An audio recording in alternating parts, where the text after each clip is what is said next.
What Is is that, the, what is the ultimate goal of being busy? What you want to achieve? are you serious? I'm very serious.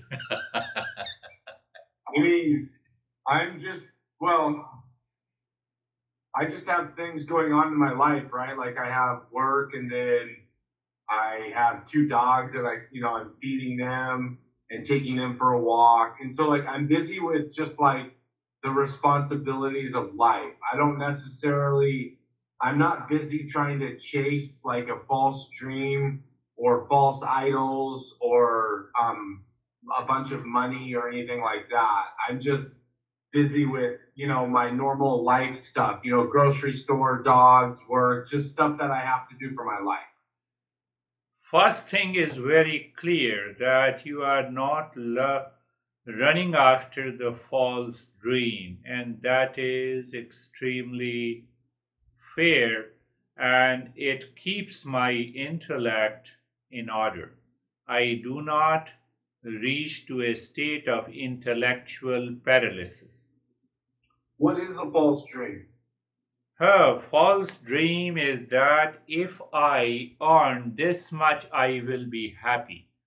And once you achieve this, your mind says get little more.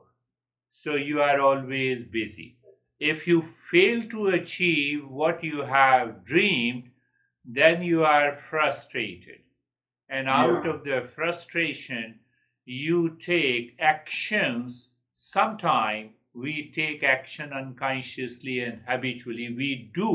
We are not supposed to do. So that causes a lot of frustration in our life. You see, the entire world is running. Wealth, position, or recognition, and all kinds of pleasure. The wealth does not contain the property of happiness. The recognition does not contain the property of happiness. And so the pleasure. Pleasure is short lived. Pleasure comes and goes. You have a sexual pleasure, you have a pleasure of eating food, you have a pleasure of going on vacation. Find out any. Pleasure means short term happiness. In that you achieve in contact with someone, something, some gadget, some situation, some time, some place in the world. So I believe you have that realization that this running makes us fully busy on one hand and leaves us extremely mentally, physically, emotionally tired because mind is constantly thinking about it and it But is obsessed with it. you did say though that like as long as I have the knowledge, it's okay for me to go out and work hard to achieve money. If I want to have sex, go have sex. Go do all the things. I can still do that stuff you said. First achieve that and then see what happens to your life. That's right. That's right. That's the one thing I forget because then once I achieve that, I will desire that. So once you have achieved, you have an immense sense of happiness all the time. So the happiness that is continued, that is permanent state of the happiness, sexual pleasure, nothing in present of the permanent happiness. There is a self satisfaction. But then why you go for the sex? For a reproduction, for continuing the generation, for continuing the generation. Because you are already happy, that is one aspect of the spiritual life. Second aspect of the spiritual life, that ultimately you go for the sexual pleasure again and again, but you have a permanent state of the happiness. What is going to happen, I will not answer now. First achieve that. But come back to the same question. So I'm very happy. Every person should realize that the wealth, the wealth of any kind, pleasure of any kind, recognition of any kind is not going to help me achieve what the life is expecting, the permanent happiness, peace, happiness, love, truth, and wisdom. So half of the worries drops. But still I am very busy.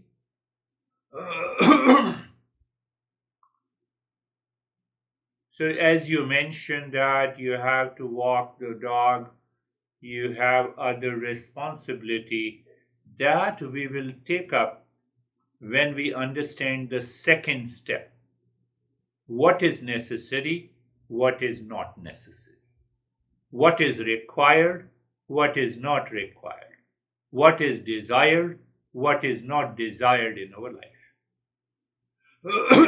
Because if the mind has a false notion that this is desired and it is false, then the life will not be organized. Life will not be settled. That we need to contemplate and reflect, and that we will reflect in detail in the step number 2. So the step number 1, you see that I will just summarize in 4 questions, and that you have to contemplate. I know that you have a great contemplative intellect and you reflect. So you have to think seriously. Seriously does not mean that you should get stressed. The goal of life of every human being, goal of life, is only one. And that goal of life, you can say self-fulfillment. Another word for it, to know the real self. But why the master says this? So the master says you see the 8 billion people now, roughly 8 billion people, right? And now think of it at a minimum, that every human being has 1,000 desires. So 8 billion multiplied by 1,000 desires. We have 8 trillion people living on this earth.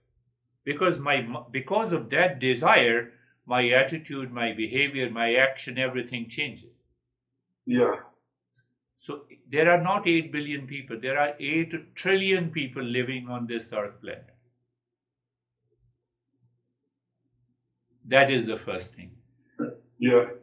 So then what our master says, that all your human desires can be classified into 4 categories.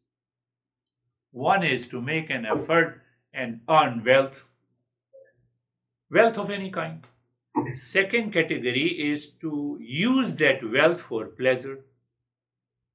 Third category is to live, I'm using carefully, living a religious life. Religious life says, I have not to do what I'm not supposed to do in my personal, professional, social life.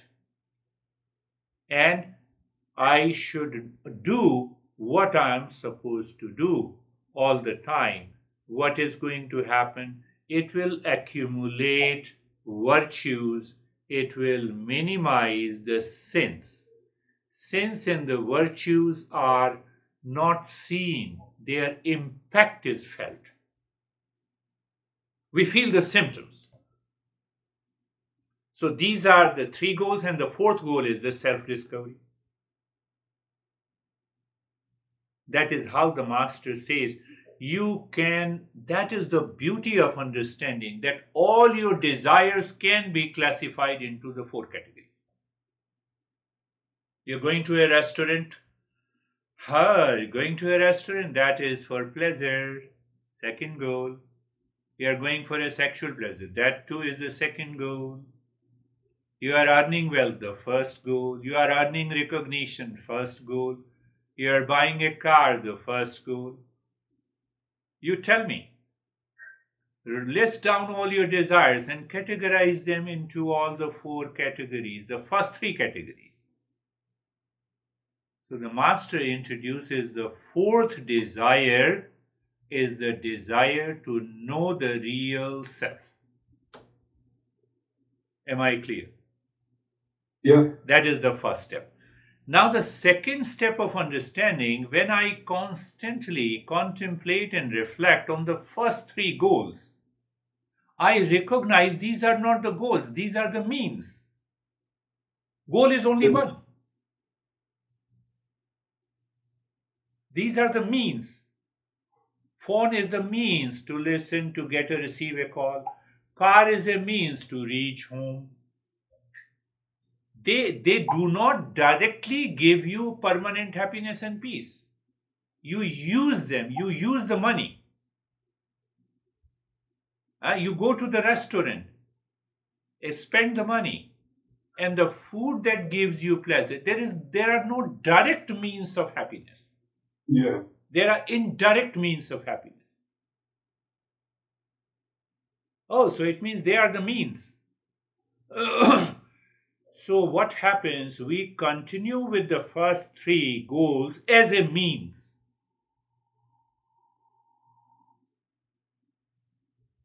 When you use the 3 goals as a means in your life, 50% of your worries drops down. I got one student who is a millionaire. I know him. He sent me a message that I'm not earning enough. That's why I'm in stress. Even though I have 5 houses nearby. I have 5 cars. I said, what to talk to him?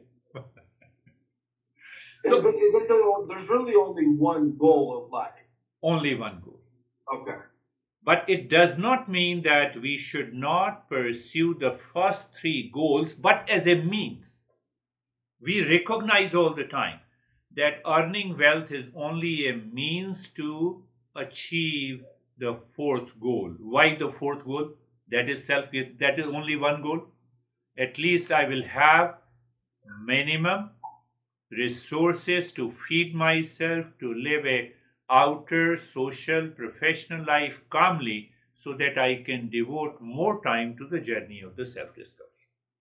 So that's what it's a means for that. It means for that. But while you are using those means, your professional, your social, your family responsibilities are also fulfilled. Indirectly, they are fulfilled because you are earning money. So you have a house, you have a car. You are married, you have kids. So they are also getting fulfilled. But inside your head, the final goal, only one goal is the self-discovery. When we have that temperament, when we have that mind set, nobody can dare you, disturb you. You cannot have any hesitation and stress. You get money today and you do not get money tomorrow because your mind recognizes it is only the means. If I don't get today, I will earn more tomorrow. I will revise my plan. So you are not fully busy, you are not agitated, you are not in stress. Because they are the means. When your car breaks down on the way to reaching home, we have many other means, we know it. I need not to tell you. We have the means. We will reach home. We'll call the insurance company. I like pasta, but I don't get the pasta, so I have other food available. But if my goal is to get happiness by pasta only, then the means converted into the goals, and that disturbs the mind.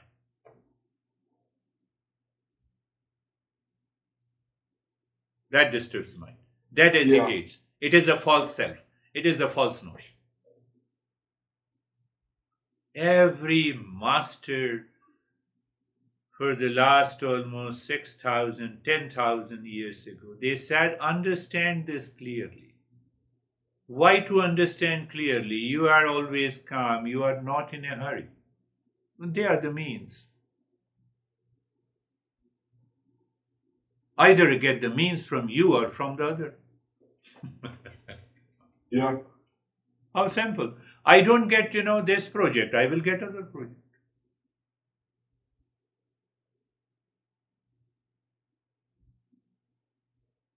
I don't get this food. I will get other food.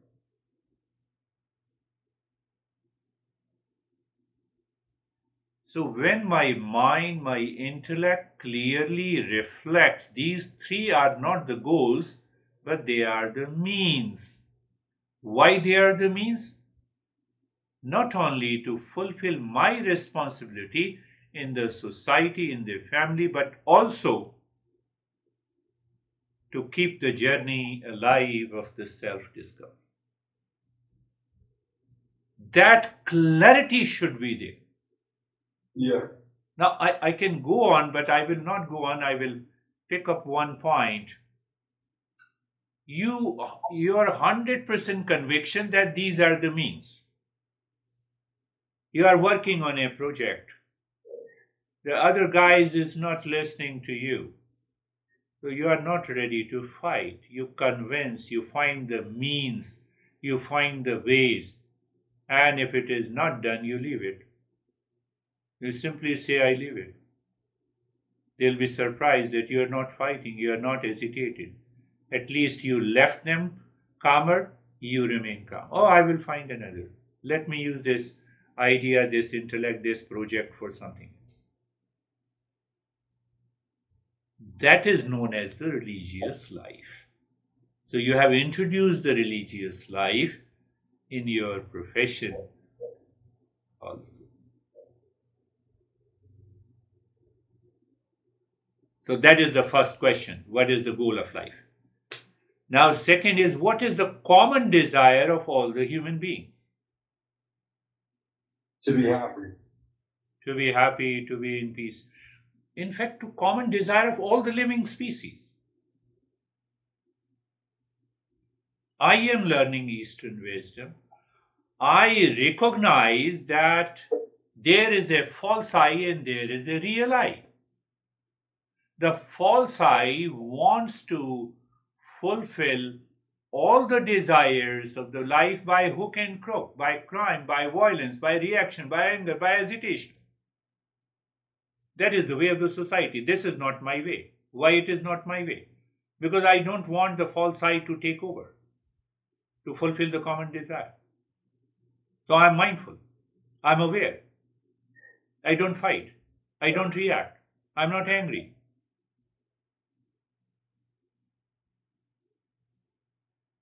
That is the difference between being a seeker and being a non-seeker. Your dad becomes, say for example, your dad becomes angry and hesitated. You remain calm. Why? Your dad finds the way to become angry to fulfill his desire. You recognize that anger is not the way, so you remain calm. You understand that. Because of that understanding, you don't get agitated. You don't react.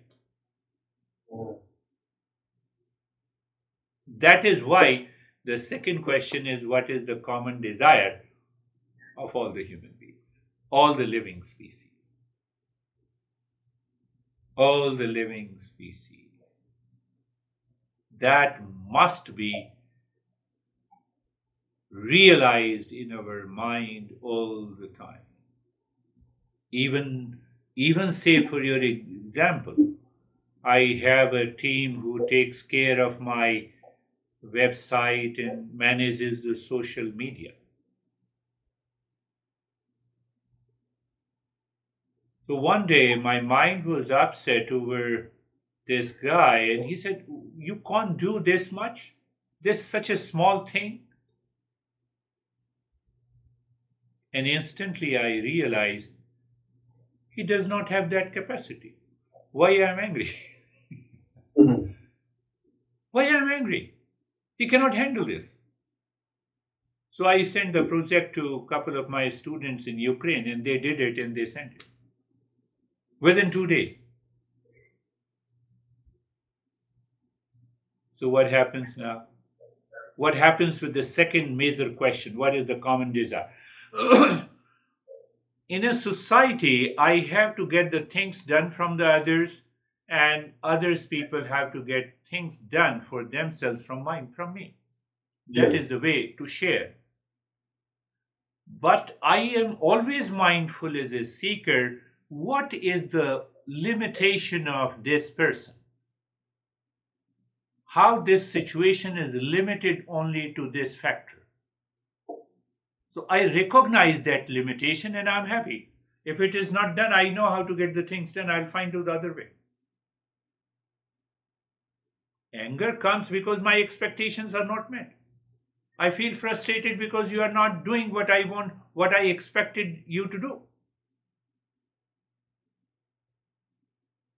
That includes our parents, our siblings, our sisters and brothers, and our friends and employees. So we are living almost in calmness. Why? How do you find how do you find peace when you're like maybe around like today I was sitting at a bar for lunch and the person next to me was so loud and so obnoxious and drinking and he was so annoying and I was trying to like talk to myself like how do you find peace when sometimes you can be around chaotic people? Think at that moment, think that I am following the path of the Eastern wisdom. He is taking the drink and crying. He is doing a self medication, over the counter medication for pleasure and happiness. What he could not release in either in front of his wife or his family, he is doing in the bar. Thank you, my friend. I will never do this. You are teaching me. You don't get annoyed. You learn from him. Okay. Why? Because you cannot control anyone in the world. No. So I have to learn in every situation. Yes. Outer situation cannot be controlled. So why I get annoyed? I want to impose my thinking, my way of perceiving, my way of living on him. That is why I'm annoyed. He is not doing it. Mm. And that is false I. That is my ego. You see how cultured I am in a group, in a restaurant, in a bar, and how much he is uncultured. Yeah. So I get rid of those thoughts. I bring a clarity in my head. What others are doing, it is their responsibility, not mine. Why should I get annoyed? Why should I get agitated? It happened, I think I went there, Chicago Pizza. They have a bar.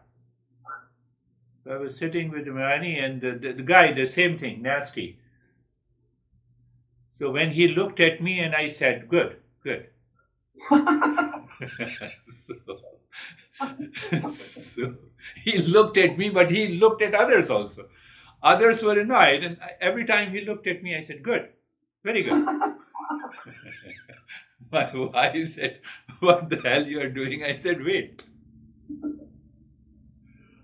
And after a few minutes, he calmed down and he looked at me, Every time I said, very good. Where is the problem, That's funny. We have to live in a society.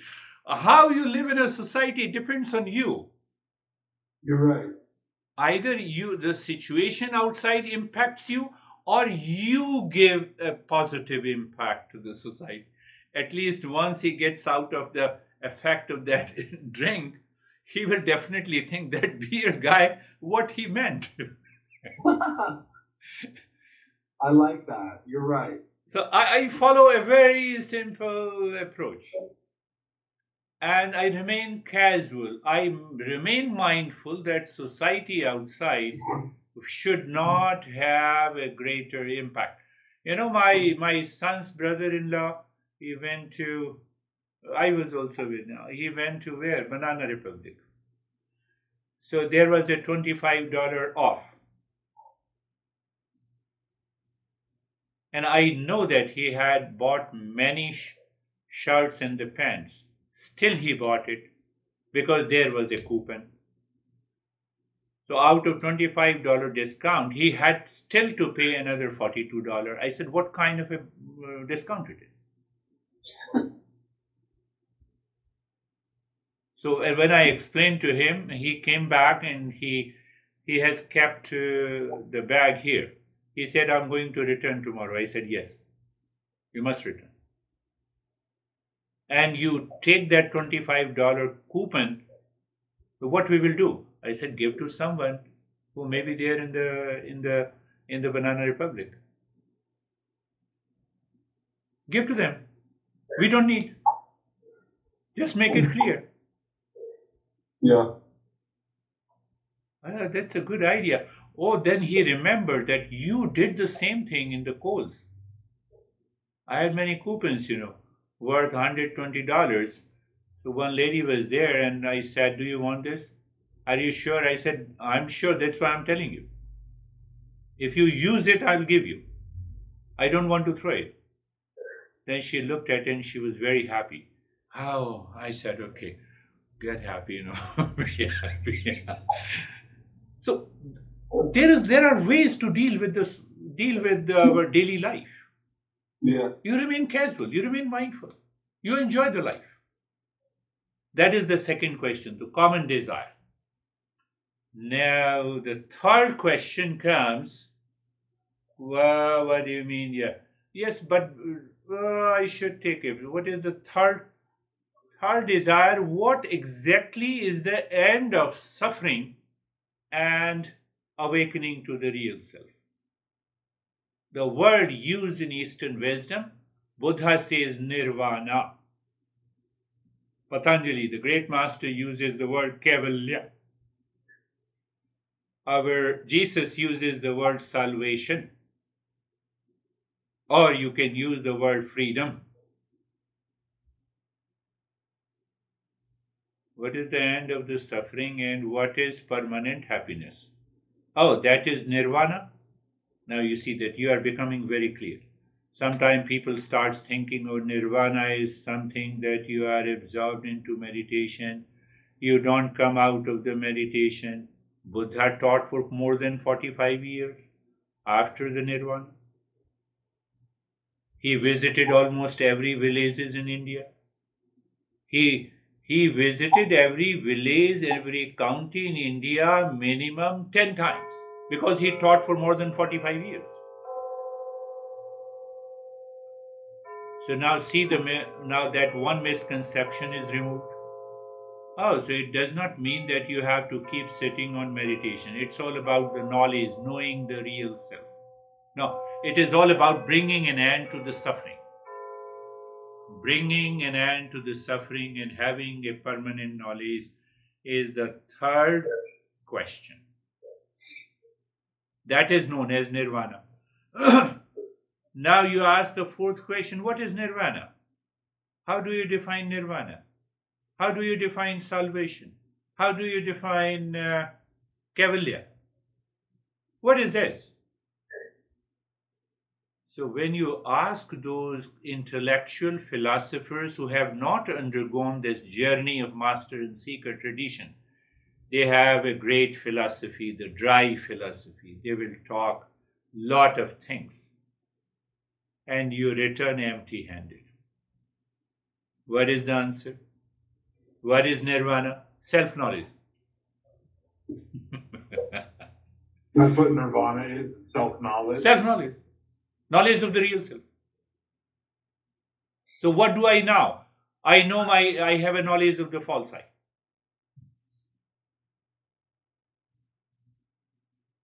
And that's the end of the suffering. The moment you have a self-knowledge, that itself is the end of suffering. Yeah. Your mind is moving in a right direction. So pay attention to the same statement, end of the suffering. Now see that when I have a complete knowledge, I have no problem. When I have a complete ignorance, that ignorance is known as bliss. Ignorance is bliss. One example, you are in deep sleep. You don't know you are the body and the mind. You don't know anything about the world. You don't know anything about your business. You don't know how much money you have in your account. You don't know anything. You have no worries. You are totally ignorant.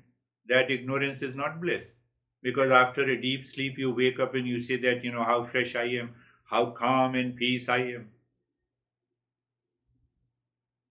Complete ignorance is bliss.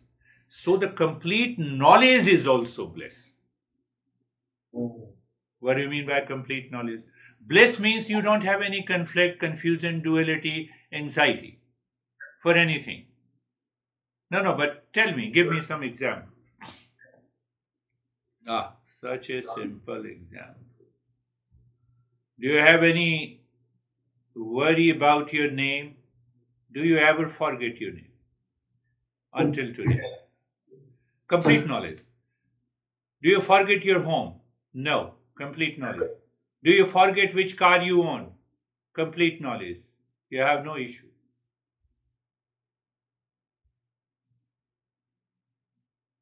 Do you know who is your fancy? Or no, not fancy, fiancé. I will not talk in detail because the fiancé changes. Yeah. So when the fiancé changes, your name does not change. Complete knowledge. Fiancé changes, incomplete knowledge.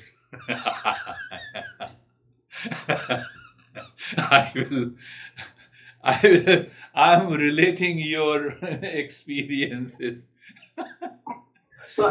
You see that? How simple it is. Incomplete knowledge. You may introduce that he or she is my fiancé and then you still have a doubt. You're not sure. Incomplete knowledge. You have a surety about your name, about your home, about your car, about your phone, about your gender. You have no doubt, conflict, and confusion here in your head. So when I have an incomplete knowledge, what is this incomplete knowledge? There is a sense of conflict and confusion. Who am I? Now we will come to this. You made a vital statement in that that helped me to recall. So incomplete knowledge is called as an ignorance about me, who am I? So at present, I know what I know is the false I. Because if I know who am I really, there is no problem. That is self-knowledge. So what is nirvana? Self-knowledge. What is Kaivalya? Self-knowledge. What is salvation? Self-knowledge. What Jesus said? Kingdom of God is where? Yeah. In you. These masters taught everything in a symbolical manner, metaphor. Yeah. Buddha says, know thyself. In other statement, Buddha says, be light unto yourself. Who is the light? Real self. What is nirvana? Self-knowledge. Get rid of all the false notion. Get rid of all the misconceptions. So that your mind can focus, starting from the goal of life is the self-discovery. Self-knowledge is what the nirvana is what the Kaivalya is, which is what the salvation is.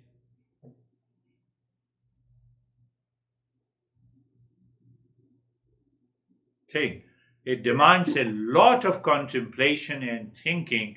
So why you think in the line with the teachings of the masters, so that you can remove the misconceptions, you can remove the wrong notions. Your mind is totally settled in the journey of the self-discovery. The self-knowledge is nothing but the nirvana. Self-knowledge is nothing but the awakening. Self-knowledge results into end of suffering and awakening.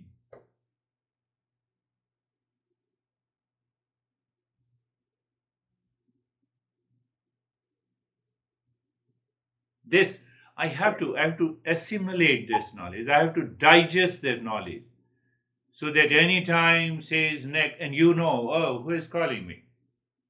You don't think and you know your neck. Complete knowledge. Yeah. If you have a half-hearted knowledge, okay, I don't know. You wake up in the morning, whether I'm Nick or not, let me think. So you are already in confusion. What is your gender? So let me think. The moment you say you are thinking, you are confused. And that conflict and confusion, that is known as the incomplete knowledge. That is known as the ignorance. We have to remove this ignorance. We have to remove this ignorance.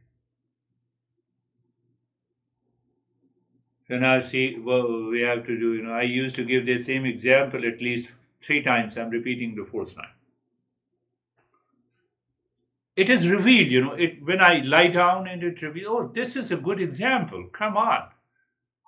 And then my mind is settled into that metaphor for a week, and then I move to another metaphor. It is such a spontaneity in life. Yeah. You might have been receiving the gift. You might have received the gift in the past. You might have given the gift. So if you want to give a gift, you put the gift and you cover it with a pouch or a small box. Then you cover it with a big box. Minimum 3 layers are there. And then you wrap it with a glittering paper. And you write your name from Nick.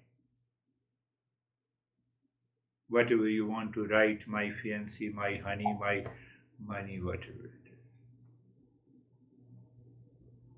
Now think that you receive a gift. Gift is inside the 3 layers. And if you keep the gift as it is, you don't open it, you don't know what the gift is. I'm comparing simultaneously the existence. If you call the existence as a God, that God has gifted all of us the real self. It is covered by the 3 layers.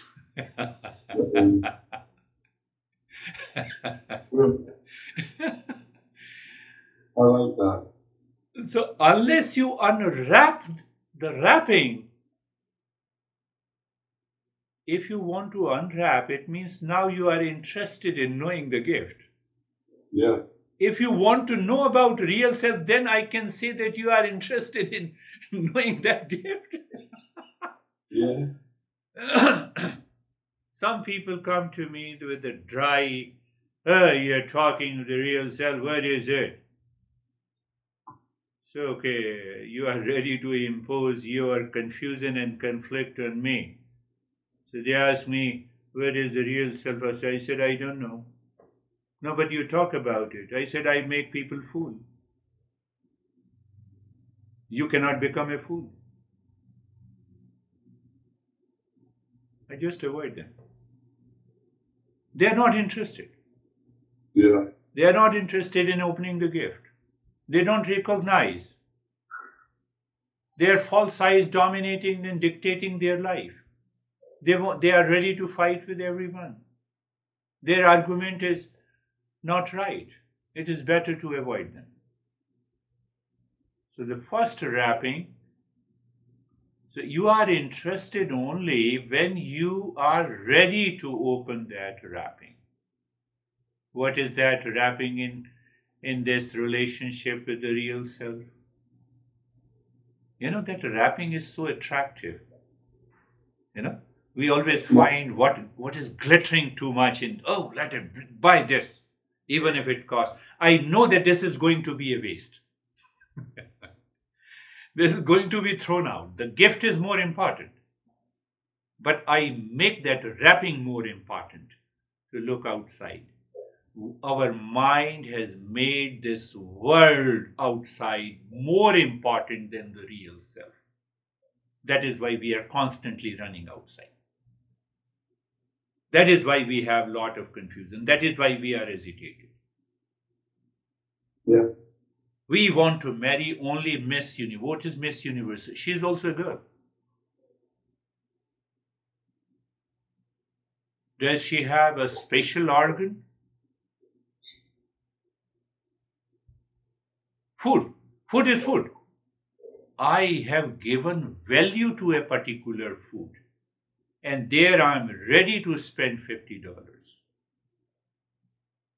that I can have in $10 at home. It is okay. It is okay to, if I have the resources, but I should be mindful.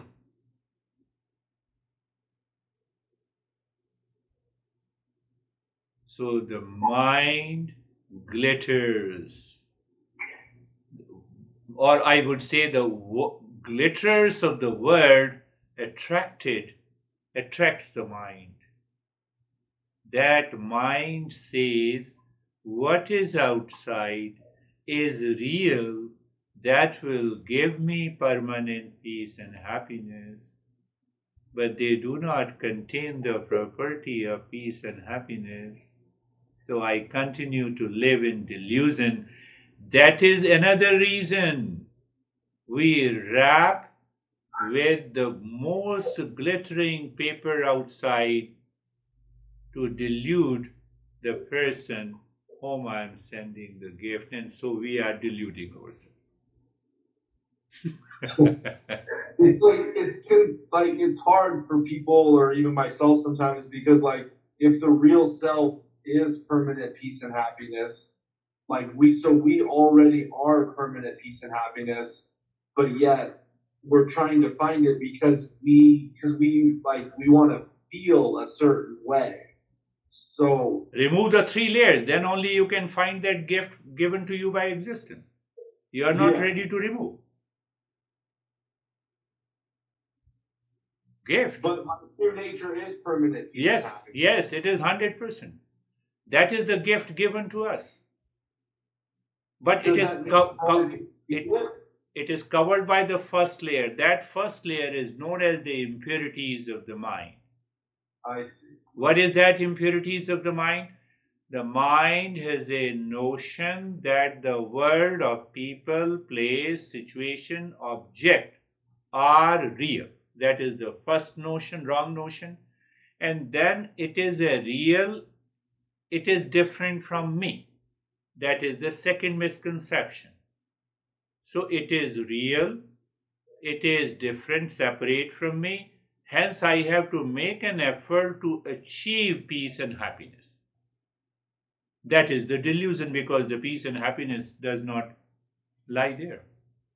So this keeps on going. That keeps the mind confused. Always on the run. Always on the run.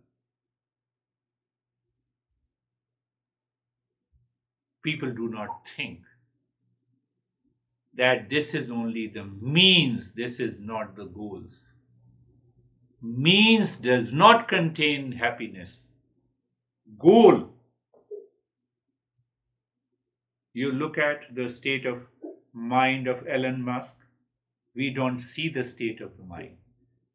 We are deluded, we see the wealth. Yeah.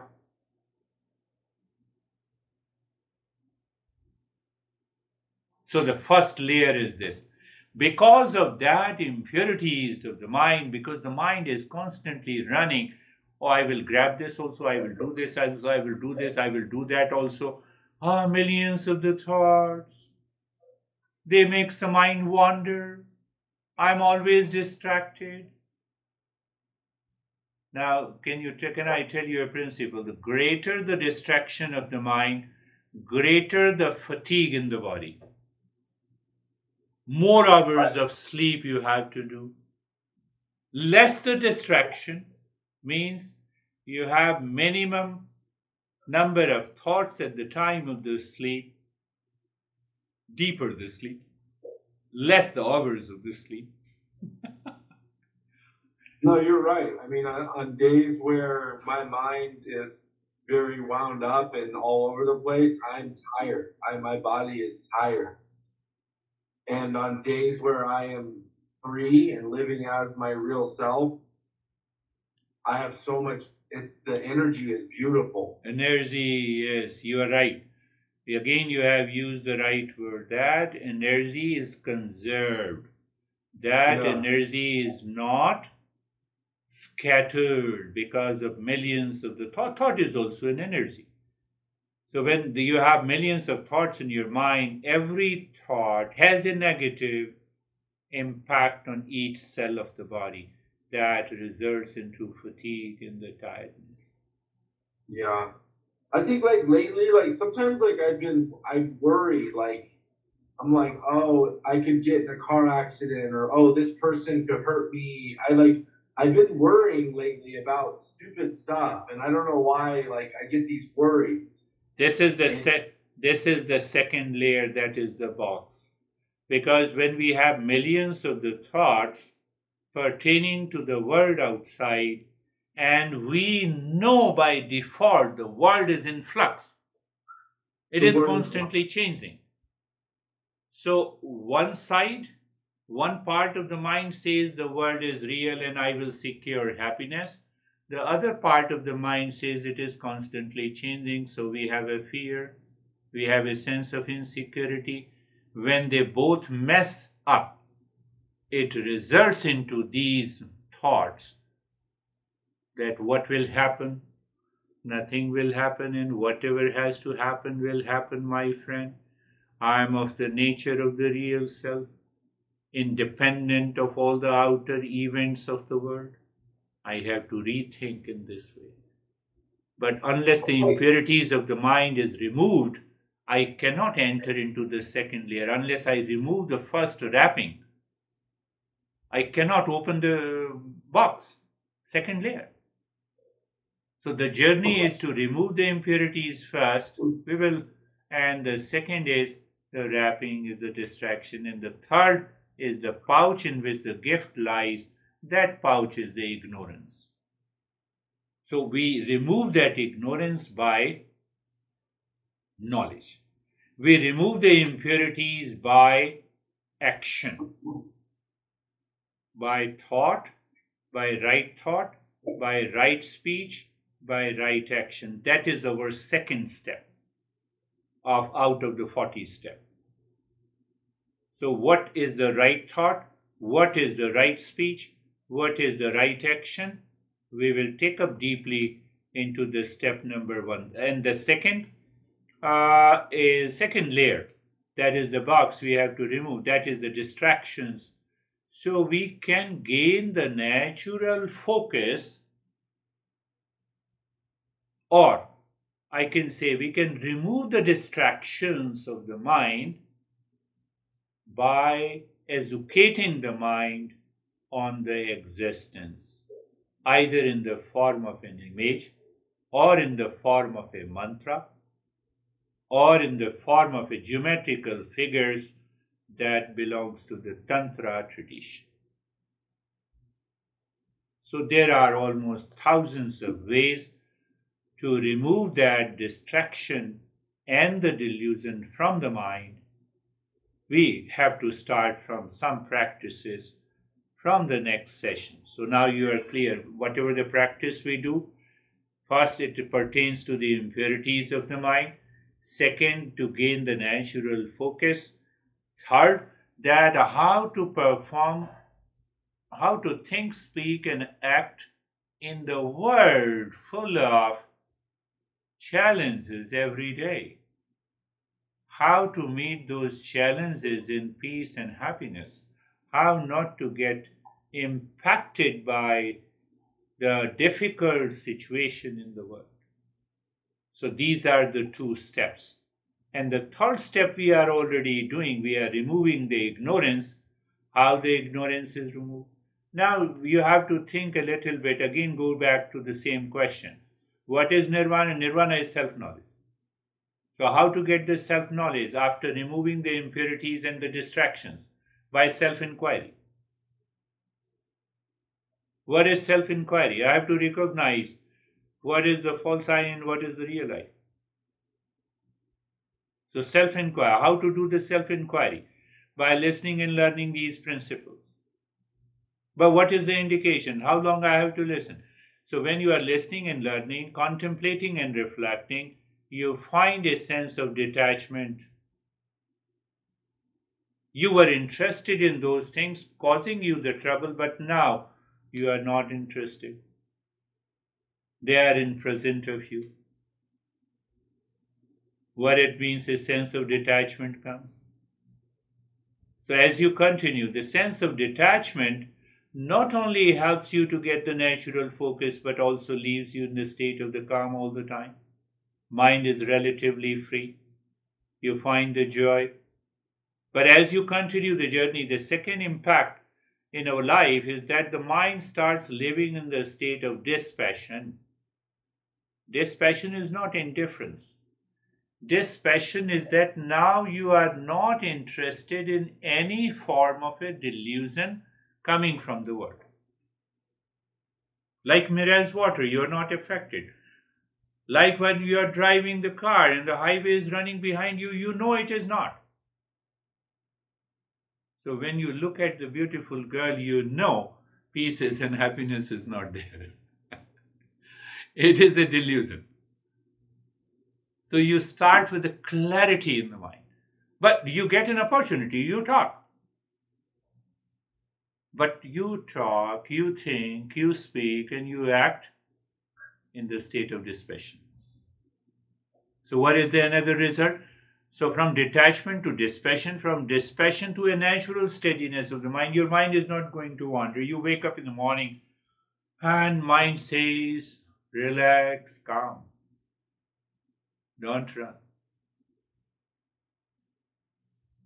You do all your activities in harmony, in tune with the universe, in tune with the nature. That is the secret we have to understand in the step 2. But before that, what is real self? Real self is, that I told you, it is permanent peace, happiness, love, truth, and wisdom. That is very clear. Now, in other way, we can say that, think of that, permanent happiness. What is permanent happiness? Then I've discussed that permanent happiness means, with reference to the world outside, you are happy in the morning, you are happy in the afternoon, you are happy in the evening, you are happy in the night. Permanent happiness. You are happy in all locations, you are happy in all relations, you are happy with anyone and everyone. Because that happiness is coming from inside. So from where it is coming? From the real self.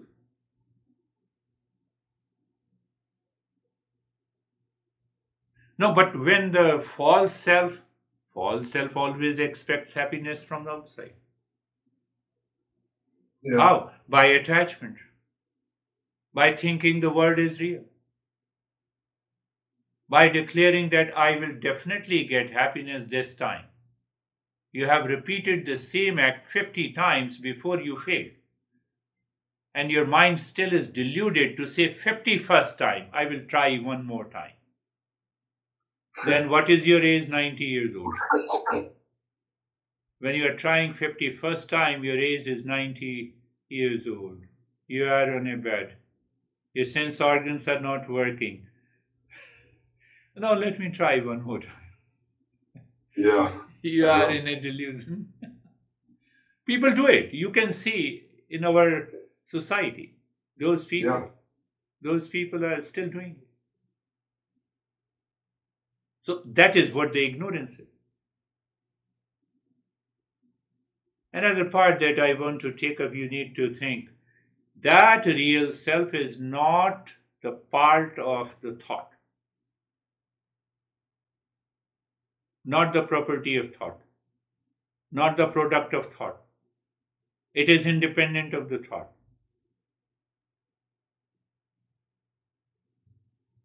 I'll bring an end to today's lesson by a story. Why it is so. And it happened to me just 2 weeks ago. 40 years back, I'm 65, so maybe more than 40. I had a classmate, we did bachelor's together from Delhi University in the capital. And he was searching me, he sent an email, and I recognized him. Oh, yes, I know that guy. Very, very genius in chemistry, and then he went into the physics, he became an IT expert. He's working in Intel.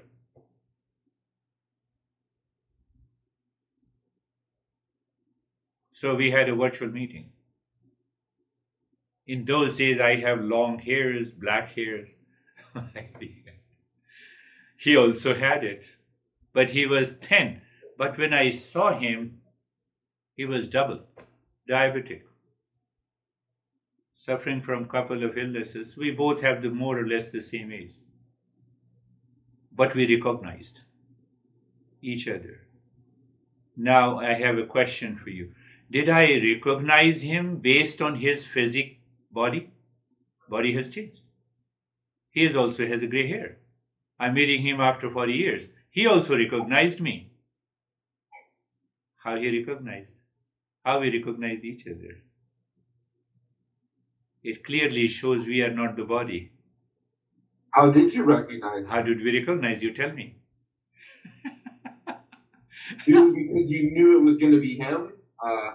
Yeah, I knew the name. I knew the name.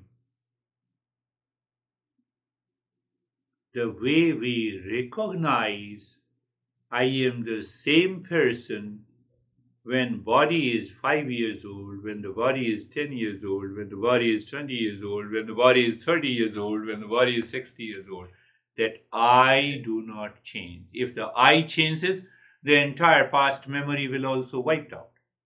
Yeah. That real self we have to realize. That I is not affected. I said, oh, you. So I was mindful and I said, your body has changed. I have a diabetes, what I said. Now sugar is a poison. So I did not pay any attention why the sugar is a poison. That is your outlook. You have not taken care. You have taken extra sugar. So the sugar says, this is my home. So how the sugar is poison? So the main point, what is the main point? I am 5 years old. I recognize myself. The same I when I have 20-year-old body. The same I when I have 30-year-old body. It means I cannot be the body. I am something more than the body that lives inside. That is the gift by the existence. That is the journey of the self-discovery. What is nirvana is nothing but the self. Okay. Can I have a mantra? Yes, we are going to do it next week. We will do the practice. Okay. And maybe we can have one or two different mantras, and that you should remember all the time during the day, during your professional activities. You have to do it. Okay. And then from there, we will move ahead. Thank you, Girish. Thank you. Good night. Good night.